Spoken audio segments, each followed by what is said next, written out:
आपको श्रीमद् भगवद गीता के 18 अध्यायों के नाम के बारे में जानकारी दूंगा, जो क्रमशः इस प्रकार हैं। पहले अध्याय का नाम है अर्जुन विषाद योग, दूसरा अध्याय सांख्य योग, तीसरा अध्याय कर्म योग, चौथा अध्याय ज्ञान कर्म संन्यास योग, पांचवा अध्याय कर्म संन्यास योग, छठा अध्याय आत्म संयम योग, सातवां अध्याय ज्ञान विज्ञान योग, आठवां अध्याय अक्षर ब्रह्म योग, नौवां अध्याय राज विद्या राजगुह्य योग, 10वां अध्याय विभूति योग, 11वां अध्याय विश्वरूप दर्शन योग, 12वां अध्याय भक्ति योग, 13वां अध्याय क्षेत्र क्षेत्र विभाग योग, 14वां अध्याय गुणत्रय विभाग योग, 15वां अध्याय पुरुषोत्तम योग, 16वां अध्याय दैवासुर संपत्ति विभाग योग, 17वां अध्याय श्रद्धात्रय विभाग योग, 18वां अध्याय मोक्ष संन्यास योग। जय हिंद, जय भारत। छठे श्लोक में भगवान ने अपनी सगुण भक्ति के बारे में बताया है। आइए पहले इस श्लोक का स्वर से गायन करें। ये तो सर्वाणि कर्माणि मयि सन्न्यस्य मत्पराः अनन्येनैव योगेन मां ध्यायन्त उपासते। आइए इसका शब्दार्थ देखते हैं। ये तो लेकिन जो, सर्वाणि कर्माणि सभी कर्मों को, मयि सन्न्यस्य मुझ में अर्पण करके, मत्पराः मुझ में आसक्त हैं। ये तो सर्वाणि कर्माणि मयि सन्न्यस्य मत्पराः। दूसरी पंक्ति पे चलते हैं। अनन्येनैव योगेन, अनन्येन एव, अनन्य ही, योगेन भक्ति योग से, मां ध्यायन्त मुझे ध्यान करते हुए, उपासते पूजते हैं। अनन्येनैव योगेन मां ध्यायन्त उपासते। तो इस पूरे श्लोक का अर्थ हुआ, लेकिन जो सभी कर्मों को मुझ में अर्पण करके मुझ में आसक्त हैं और अनन्य भक्ति योग से मुझे ध्यान करते हुए पूजते हैं। ऐसे भक्तों के बारे में भगवान क्या कहते हैं, ये हम आगे के श्लोक में देखेंगे। आइए 7वें श्लोक का स्वर से गायन करें। तेषामहं समुद्धर्ता मृत्यु संसार सागरात् भवामि न चिरात् पार्थ मय्यावेशित चेतसाम्। अब शब्दार्थ देखते हैं। तेषामहं, तेषाम अहम, उनका मैं, समुद्धर्ता उद्धार करने वाला, मृत्यु संसार सागरात् मृत्यु रूप संसार सागर से। तेषामहं समुद्धर्ता मृत्यु संसार सागरात्। अब अगली पंक्ति देखते हैं।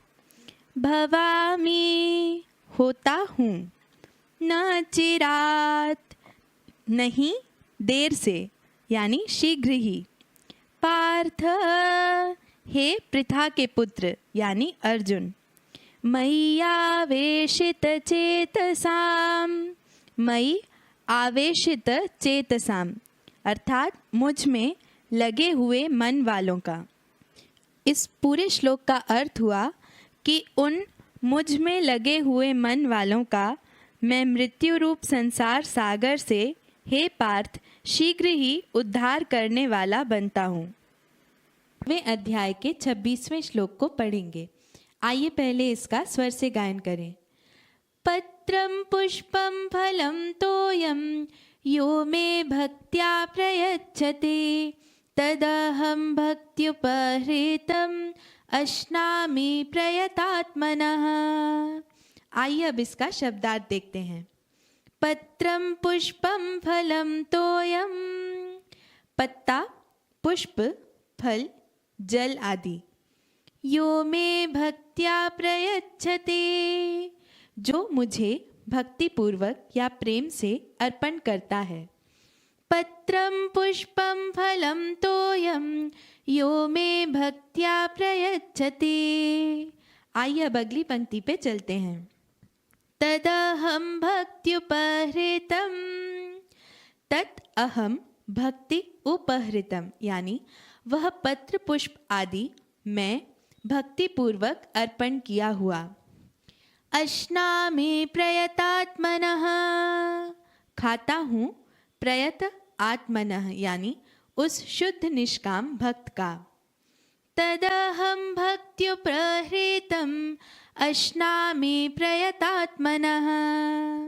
तो इस श्लोक का अर्थ हुआ, जो कोई भक्त मुझे प्रेम से पत्र, पुष्प, फल या जल जो कुछ भी अर्पण करता है, उस भक्तिपूर्वक अर्पण किया हुआ शुद्ध प्रेमी भक्त का उपहार मैं प्रीति सहित स्वीकार करता हूँ, अर्थात खाता हूँ। 12वें अध्याय के 9वें श्लोक को पढ़ेंगे। आइए सबसे पहले हम इस श्लोक का स्वर से गायन करें। अथ चित्तं समाधातुं न शक्नोषि मयि स्थिरम् अभ्यासयोगेन ततो मामिच्छाप्तुं धनंजय। आइए शब्दार्थ देखते हैं।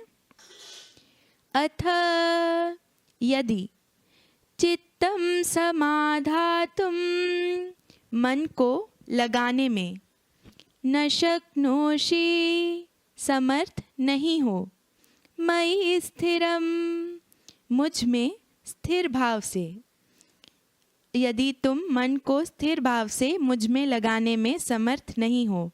आइए इस पंक्ति को दोबारा पढ़ते हैं। अथ चित्तं समाधातुं न शक्नोषि मयि स्थिरम। अब अगली पंक्ति देखते हैं। अभ्यास योगेन ततो, ततो यानी तो फिर, अभ्यास योगेन अभ्यास योग के द्वारा, मामिच्छाप्तुं माम इच्छ आप्तुम यानी मुझे इच्छा करो प्राप्त करने की। धनंजय, हे धनंजय या फिर हे अर्जुन। अब ये अभ्यास योग क्या है? ये है भक्ति योग की विभिन्न क्रियाएं, जैसे भगवान के नाम और गुणों का श्रवण कीर्तन मनन करना, शास्त्र पढ़ना, भगवान नाम का जप करना, भगवान के विग्रह की पूजा आरती करना, भोग लगाना, प्रसाद ग्रहण करना आदि। आइए अब इस पंक्ति को दोबारा पढ़ते हैं। अभ्यास योगेन ततो मामिच्छाप्तुं धनंजय। तो इस पूरे श्लोक का अर्थ हुआ, यदि तू मन को स्थिर भाव से मुझ में लगाने में समर्थ नहीं है, तो हे धनंजय, अभ्यास योग के द्वारा मुझे प्राप्त करने की इच्छा कर। 12वें अध्याय के 11वें श्लोक को पढ़ेंगे। आइए पहले इस श्लोक को स्वर से गाएं। अथैतदप्यशक्तोऽसि कर्तुं मद्योगमाश्रितः सर्वकर्मफलत्यागं ततः कुरु यतात्मवान्। आइए अब इसका शब्दार्थ देखते हैं।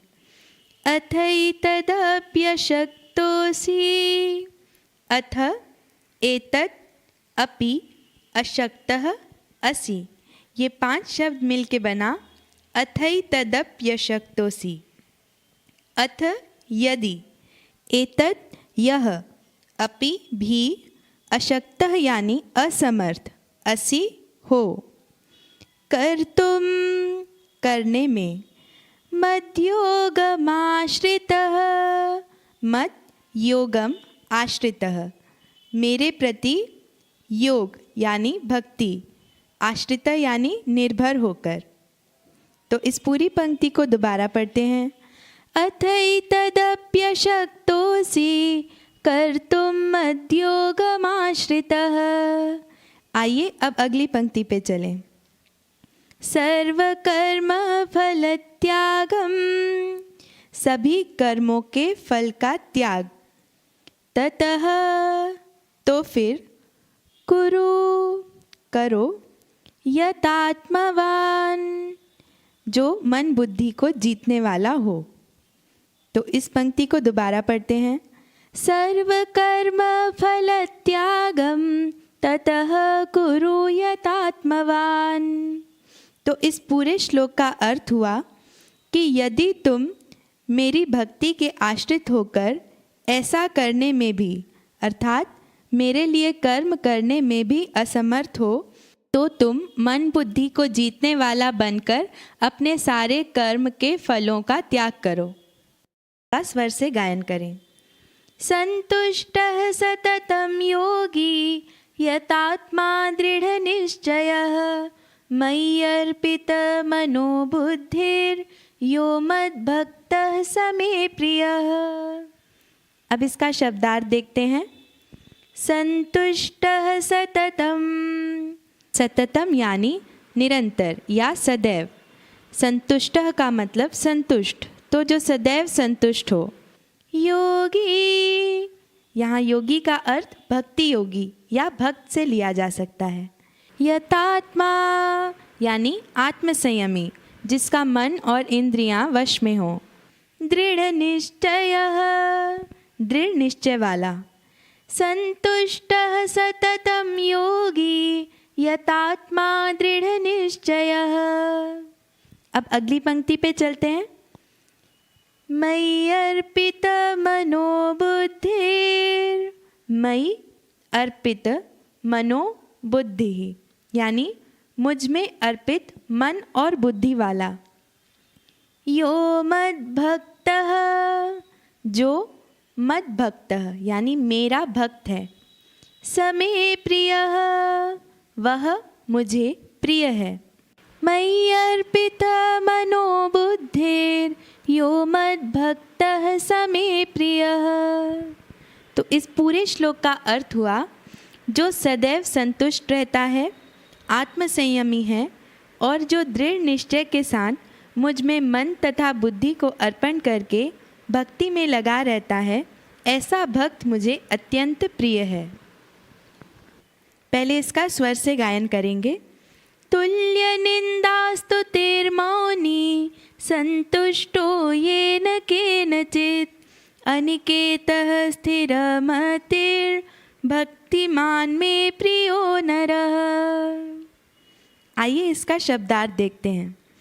तुल्य निंदा स्तुतिर्मौनी, तुल्य यानी समान, निंदा यानी अपयश और स्तुति यानी यश, तो जो यश और अपयश में समान रहता है। मौनी का अर्थ है मौन रहने वाला। संतुष्टो येन केनचित्, संतुष्ट यानी संतुष्ट, येन केनचित् यानी जिस किसी भी तरह। तुल्य निंदा स्तुतिर्मौनी संतुष्टो येन केनचित्। अब अगली पंक्ति देखते हैं। अनिकेतः यानी घर की आसक्ति से रहित। स्थिरमतिर्, स्थिर बुद्धि वाला। भक्तिमान, भक्ति युक्त। में, मुझे। प्रियो नरः, प्रिय है ऐसा मनुष्य। अनिकेतः स्थिरमतिर् भक्तिमान में प्रियो नरः। तो इस श्लोक का अर्थ हुआ जो निंदा और स्तुति में समान रहता है, मौन धारण करता है, जो जिस किसी भी तरह संतुष्ट रहता है, जो घर की आसक्ति से रहित है और जिसकी बुद्धि स्थिर है, ऐसा भक्तिमान पुरुष मुझे बहुत प्रिय है।